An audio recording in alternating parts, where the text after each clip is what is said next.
Hello દોસ્તો, કેમ છો? મોજમાં ભલે પડે ટાઈટ પણ વાલા મોજમાં રહેવું હો.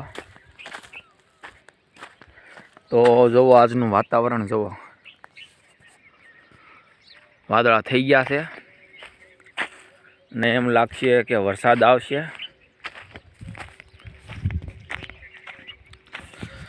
તો અહીંયા પાછા અમારા ઘઉં વાઢેલા છે.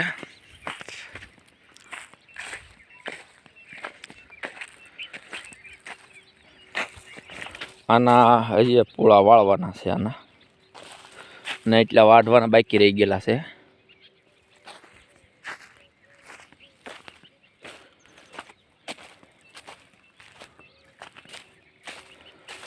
આ એક આંકડી છે હેઠેથી, તો આના પૂળા વાળવાના બાકી છે, એટલા વાઢવાના બાકી છે.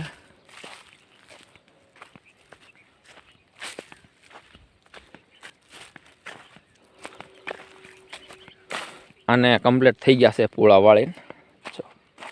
જો આ રીતે પૂળા વળી ગયા કમ્પ્લીટ.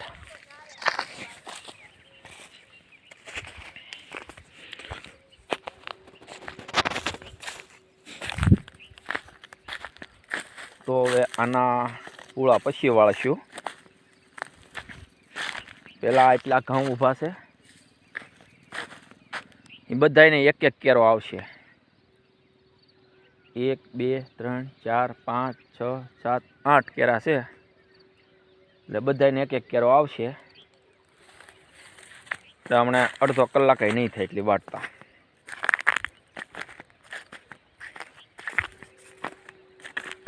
અને અહીંયા પૂળા વાળ નાખેલા કમ્પ્લીટ છે. કાલે 5 જણા હતા, તો આ 1 2 3 4 ને 5 કેરા, અને આ લાગટ, આ બધું 5 જણાએ વાઢી નાખ્યું. અને હવે એટલું બાકી છે. છોકરાને નિશાળે જવાનો ટાઈમ થાય તો એટલા કેરા વાઢી નાખશું. અને આજનું વાતાવરણ જુઓ, એમ થાય કે વરસાદ આવશે એવું થઈ ગયું છે. શું કરીએ, આ તો પણ વાઢવા પડશે.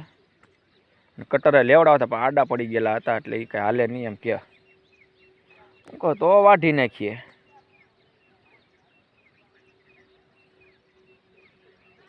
તો હવે ચાલુ કરી દઉં વાઢવાનું.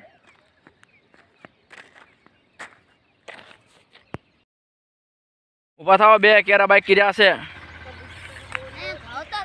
ચાલો, કોને કોને વાઢવાનું છે ઘઉં? મારે 5 જાકે તે કરતા ઉડે સના લઈ જાતા હતા.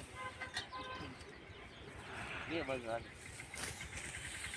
आए करे बेटा मैं करो લે હો ના હો કેરા લ્યો, પૂરો થઈ જાય. 2 કેરા છે ને હવે. હું કરે તું? હે પૂળા વાળે? આમ હેઠેથી ભાઈ વાળવાના પૂળા.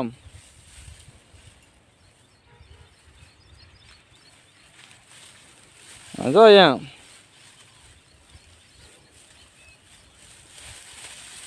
બસ લો, વળી ગયો પૂળો, રાવ દે. વાહ.